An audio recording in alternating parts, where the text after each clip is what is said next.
that story. First time I saw Jeff, I heard that story and I was like, maybe crying a little bit in the back. That's my favorite thing about this, is like hearing everyone's stories. Well, yeah, I mean, it's the story. I mean, I remember the first time I went to a round. It was in New York. I was early 20s, and it was Lyle Lovett and John Hyatt, and they were telling the stories of the songs, and I had never been to another round before. And I was, like, the whole stories were kind of native for me. Yeah. It was just getting into it, and then to hear their songs, of course, they're brilliant. But you're right, the song, you know, to me, it's to hear, like, you know, sitting on seriously, a small bed in New York City, a little Sony Walkman.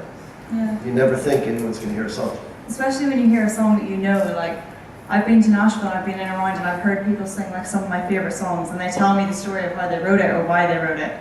And then you hear them sing it, even if they can't sing particularly well, and you're like, whoa, I didn't know I could like that was not directed at Jeff. No, but really, that is, for me, that's the coolest part, and that's why I love Nashville so much and country music, because I think there's so much talk around country music, and there's so many misconceptions, and people have these different ideas of what it is, or what it should be, or what you can and can't do with country music. And I think, for me, personally, to stay out of all arguments, I think it's just about telling an honest story and feeling like you can relate to something. That's what it is to me. And yeah, I'm sitting here, I'm 21, I'm like, yeah, I can tell you all about my big life that I've lived.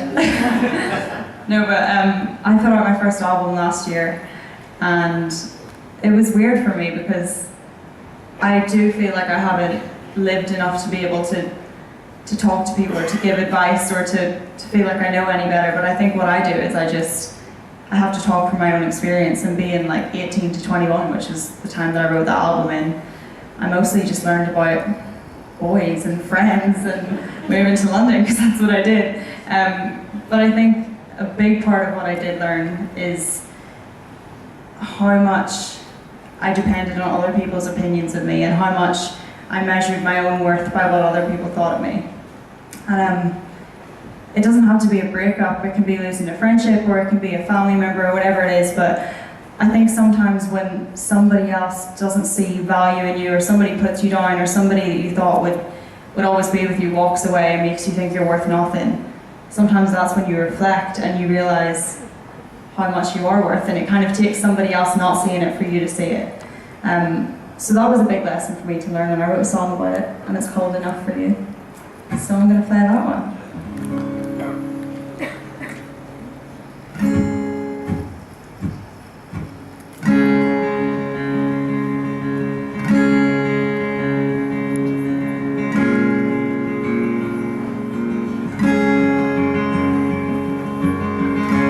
Wish I was a little bit tall, and my hair was a little bit long, and I could shine like a shooting star, just to be enough for you. I would've give you all my time, would've left my dreams behind, I would've done whatever